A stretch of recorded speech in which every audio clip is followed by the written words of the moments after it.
কিশোরগঞ্জের ঐতিহাসিক পাগলা মসজিদ, যেখানে টাকা, পয়সা, সোনা, রূপা, বৈদেশিক মুদ্রা ছাড়াও অনেক ধরনের চিঠি পাওয়া যায়,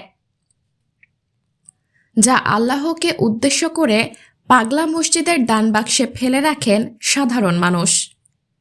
শনিবার ৩০ নভেম্বর সকাল ৭টার দিকে পাগলা মসজিদের ১১টি দানবাক্স খোলা হয়। এরপর দিনভর চলে গণনা কার্যক্রম। সেখানে পাওয়া গেছে বেশ কিছু চিঠি। তবে একটি চিঠি লেখা হয়েছে স্ত্রী তার স্বামীকে নিয়ে।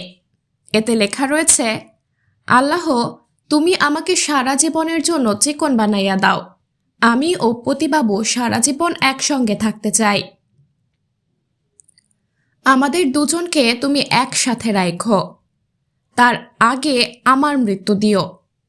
চিঠিতে আরও লেখা হয়েছে, তাদের মধ্যে যেন তৃতীয় ব্যক্তি না আসে ও সুন্দর হওয়ার ফরিয়াদ। লিখেছেন, আল্লাহ, তুমি ঠাকুমার ঝুলি কার্টুনে যেরকম পুকুর ছিল সেরকম পুকুরের সন্ধান দাও, যাতে আমি ওই পুকুরে ডুব দিয়ে সুন্দর হতে পারি, আর জান্নাতেও যেন আমার পতিবাবু কোনো হুর না পায়।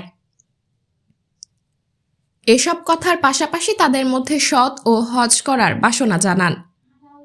চিঠিতে লেখা ছিল, আল্লাহ, আমাদের সবাইকে বড় হজ করার ব্যবস্থা কইরা দিও।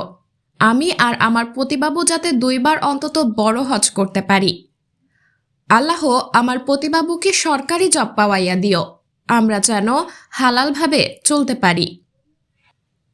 অন্য আরেকটি চিঠিতে অসমাপ্ত কাহিনী নিয়ে লেখা আছে, প্রিয় খাদিজা আক্তার লিপি, আজ এই ঐতিহাসিক মসজিদে তোমার নামে একটা মানত পূর্ণ করলাম। তুমি নেই তো কি হয়েছে, তোমার দেওয়া স্মৃতি নিয়ে বাঁচব আজীবন। আমার কি দোষ ছিল? তুমি একটি ছেলের সাথে সম্পর্ক রাখার পরেও আমাকে নষ্ট করলে। আমি তোমাকে অভিশাপ দিব না। আমি আশা রাখি তুমি একসময় আমার হবে।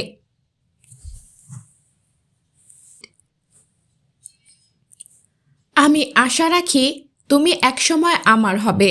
যদিও তুমি বাচ্চার মা হও, আমার কোনো আফসোস থাকবে না। তাছাড়াও আরেকটি চিঠি, সৌদিয়ানকে বিয়ে করতে চিঠি দিয়েছেন এক নারী। তাতে লেখা রয়েছে, আমি একজন সৌদিয়ানকে ভালোবাসি।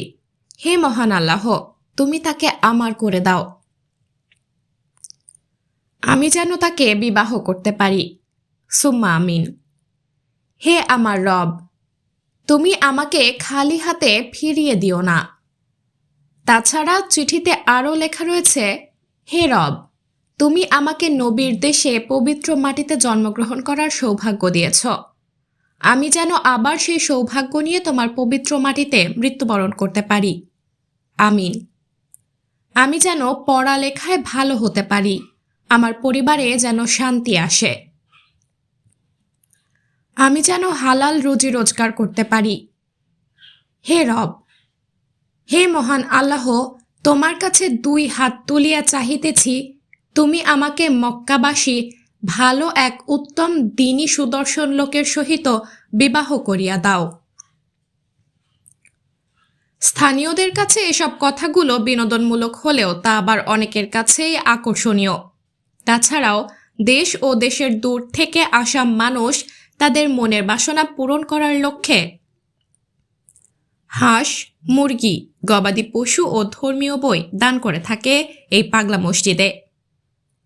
সাবরিনা জলিল, সবার কথা।